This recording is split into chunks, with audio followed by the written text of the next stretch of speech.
Pourquoi de nombreuses personnes transfèrent leur foi envers l'univers, la source, en la personne ou l'archétype de Jésus. Bien sûr que les personnes qui ont foi en Jésus ne le voient pas comme un archétype, mais comme une personne bien réelle. Je vous remets en lien la vidéo que j'ai faite à propos de ma croyance sur Jésus. Pour ceux qui me suivent régulièrement, vous savez aujourd'hui quelles sont mes croyances envers Jésus. Et pour ceux qui ne savent pas, ou ceux qui n'ont pas été jusqu'au bout de la vidéo, je vous remets le lien de la vidéo en description. Sur cette chaîne, j'ai reçu plusieurs fois des commentaires un peu identiques, comme quoi certaines personnes avaient délaissé leur foi en l'univers, en la source, pour se relier à Jésus, qu'ils associent aussi, peut-être consciemment ou inconsciemment, à Dieu. Et j'ai vu passer sur YouTube, il n'y a pas longtemps, des figures connues de l'accompagnement qui ont troqué leur foi en l'univers, en la source, au quantique aussi, pour une foi en Jésus. Ça m'a laissé un peu perplexe, parce que j'aime bien d'essayer de comprendre un petit peu ce revirement de situation. Qu'est-ce qui fait qu'à un moment donné, on croit en quelque chose et puis qu'on n'y croit plus et qu'on croit en autre chose, qu'on voue notre foi envers quelqu'un d'autre, que ce soit un archétype ou autre. Mais ici, c'est plus dans cette configuration-ci, c'est que on croit en quelque chose de grand, d'infini, d'illimité. C'est quelque chose d'abstrait, quelque chose d'immatériel, d'impalpable. Et de l'autre côté, il y a Jésus, il y a tout ce qu'on a fait autour, tout ce qui existe autour de Jésus, toute l'histoire, tout le monde qui est créé autour de Jésus, de son existence, ou en tout cas de l'histoire qu'on crée autour de lui, qu'on a créé autour de lui. Je vais aborder ma vidéo selon ma croyance, donc prenez du recul si vous croyez en son existence, parfait. Mais moi je pars du principe que Jésus n'a pas existé, que c'est un archétype qui a été humanisé et que l'on a exploité dans différents milieux pour différentes raisons. Et ici je vais l'utiliser pour parler de la foi. Et donc, je reviens à ce que je disais. On a d'un côté des personnes qui ont foi en l'univers, en quelque chose d'intangible, d'illimité, d'infini, mais quelque chose qui n'est pas palpable, quelque chose à laquelle on ne sait pas se raccrocher. Et de l'autre côté, on a Jésus, une personne qu'on a humanisée, une personne à laquelle on peut s'identifier, parce qu'elle a été humaine, elle a été incarnée, d'après l'histoire, ok ? Donc, c'est beaucoup plus facile pour cette personne-là, parce que derrière cette histoire-là, de foi en Jésus, de foi en les miracles, il y a plein d'histoires, plein d'expériences vécues qui relatent de miracles liés à la foi en Jésus ou en d'autres saints, mais ici je parle de Jésus. Et donc, c'est intéressant de voir que, à un moment donné, quand on s'ouvre peut-être spirituellement, que l'on commence à nourrir une foi en l'univers, en une source universelle, peut-être Dieu aussi, mais un Dieu qui serait plus relié à la source ici, et plus un Dieu relié à la religion ou à Jésus, même si il y a toutes sortes de personnes, hein, c'est compliqué. Hein. Même s'il y a des personnes qui ont la croyance de l'existence de Jésus et qui ont foi en Jésus et pourtant qui ne sont pas reliées à une religion particulière. Donc c'est intéressant de voir que quand il y a cet éveil spirituel, on s'ouvre, on découvre tout un nouvel univers. Et il y a toutes sortes de pratiques, d'exercices, de rituels qui nous poussent à développer une foi en la vie. Mais à force de réitérer les rituels, les exercices, on s'essouffle. Et donc, notre foi, elle s'amenuise parce qu'elle n'est pas raffermie, elle n'est pas solide, notre foi, au début. Parce que on voue une foi à quelque chose d'impalpable, d'intangible. Et donc, on ne sait pas se raccrocher à ça. Et donc, on va essayer, on va trouver encore d'autres voies jusqu'à s'épuiser. Et on peut explorer, par exemple, si c'est pas l'univers et la spiritualité, on va explorer le quantique.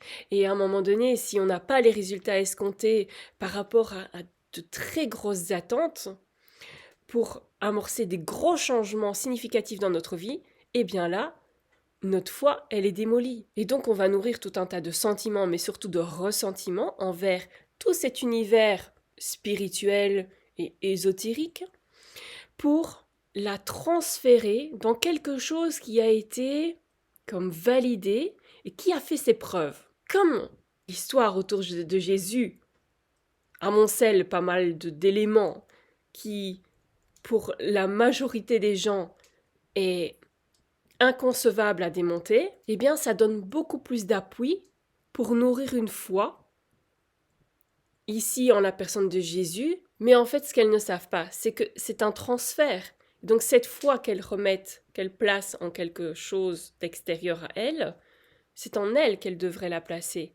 Mais on a besoin, à un moment donné, pendant une certaine période, ou pour beaucoup de personnes, pour toute la vie, malheureusement, c'est transférer cette foi-là. Alors que la foi, elle ne doit pas être ni dans l'univers, ni dans Jésus, ni dans Dieu, ni dans d'autres divinités, ni autres archétypes. C'est en nous qu'on doit la placer. Et c'est normal de chercher une ancre pour ancrer sa foi en nous. Mais on reste trop à l'étape de je place ma foi à l'extérieur de nous dans quelque chose ou quelqu'un en espérant me nourrir. Et donc j'aurai toujours besoin de ça pour me nourrir, pour nourrir ma foi. Alors dans certains cas, on va avoir besoin de cet élément-là pour renforcer notre foi, mais ça doit être momentané, ça doit être occasionnel. Comme si on devait s'abreuver d'une potion magique pour rallumer notre feu intérieur. C'est comme ça que je le perçois, parce qu'on a été nourri, on est encore nourri dans la société actuelle à rechercher de la validation et du soutien en continu, en continu, en continu, en continu. On a été éduqué dans le fait de vouer notre foi en quelque chose et pas en nous.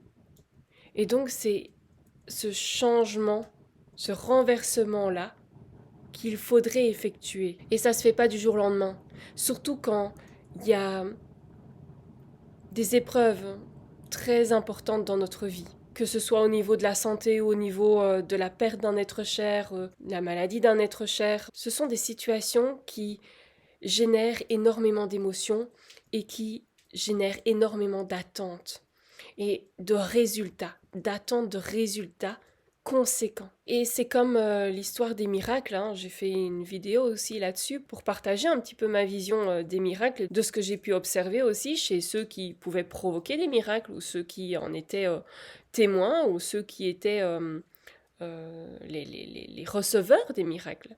Eh bien, ici c'est pareil, avec la foi en l'univers, en Dieu, la source, Jésus, c'est pareil. C'est que à un moment donné, on va se raccrocher à quelque chose de plus tangible, de plus palpable, qui a déjà fait ses preuves pour nous aider à raffermir notre foi. Et donc oui, ça peut provoquer aussi des guérisons, des miracles, mais là, c'est pas l'élément extérieur qui produit cela. C'est vous. En fait, c'est juste le miroir de ce que vous vous autorisez à ressentir et à vivre à l'intérieur de vous. C'est si un être extérieur produit un miracle, c'est parce qu'on a été prêt à le recevoir. Et puis ça fait aussi partie du chemin que chacun d'entre nous devons prendre, devons suivre. Parce que même dans ces étapes de déception, il y a toujours un cadeau qui émerge de ces situations et de ce sentiment de déception. Parce que ça nous permet de nous rediriger, d'arrêter de nous obstiner peut-être d'engager des actions différentes, de faire attention à un aspect de nous que l'on avait mis de côté jusqu'à présent. On ne sait pas, ça c'est propre à chacun. Et on ne peut pas généraliser. Mais je trouvais ça intéressant de partager ça en vidéo avec vous parce que c'est quelque chose que j'ai observé beaucoup ces derniers temps. Et parfois, dans mon fil d'actualité sur Facebook, j'ai des comptes qui passent et je regarde un petit peu les commentaires et énormément de personnes vouent une foi immense en Jésus. Elles guident leur vie. Alors, l'idée n'est pas de balayer les croyances si elles nous soutiennent. Ok, on explorera tout ça dans la série Les coulisses de l'invisible que je vais reprendre ici. Mais à un moment donné, on est quand même invité à aller un peu plus loin pour être encore plus présent à la vie, présent à l'amour, présent aux autres.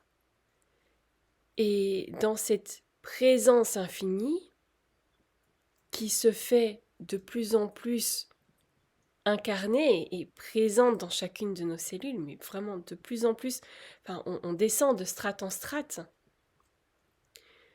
La foi que vous allez remettre en quelque chose d'extérieur, que ce soit l'univers, la source, Dieu, Jésus, peu importe, à un moment donné, vous allez la nourrir à l'intérieur de vous et elle va vous soutenir. Et de temps en temps, quand vous serez peut-être un petit peu dans un sentiment de désespoir, alors là, vous allez vous relier à quelque chose d'extérieur juste pour donner un peu de souffle de vie sur l'étincelle qui est toujours en vous, mais elle est toujours là. Mais il faut activer la flamme.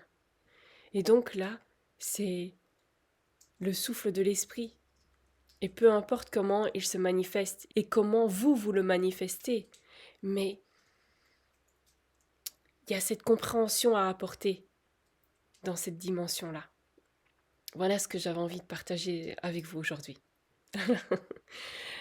Voilà, je ne sais pas si vous avez déjà remarqué le même phénomène que moi ici, le fait que plusieurs personnes délaissent l'univers, la source, pour Jésus ou l'inverse, parce que moi j'ai été élevée dans la religion catholique. Donc moi ça a été plutôt l'inverse, ça a été un retrait de la religion pour m'ouvrir à la spiritualité. Et encore, quand voilà, tout le monde me parlait de l'univers, etc. Alors oui, moi j'utilise ça dans ma communication, j'utilise le mot univers, j'utilise cette intention aussi de se relier à l'univers, mais c'est plus dans l'intention de se relier en quelque chose en quoi on croit, quelque chose de vaste, de grand, de beau, d'incommensurable. Mais cette dimension-là, elle est en nous, à l'intérieur de nous. Alors c'est ce lien qu'il faut retrouver là, qui nous ramène à l'intérieur de nous, à cet univers-là, cette dimension vaste en nous. Voilà pour le partage du jour. Bon, on se retrouve très vite pour une autre vidéo sur un autre sujet.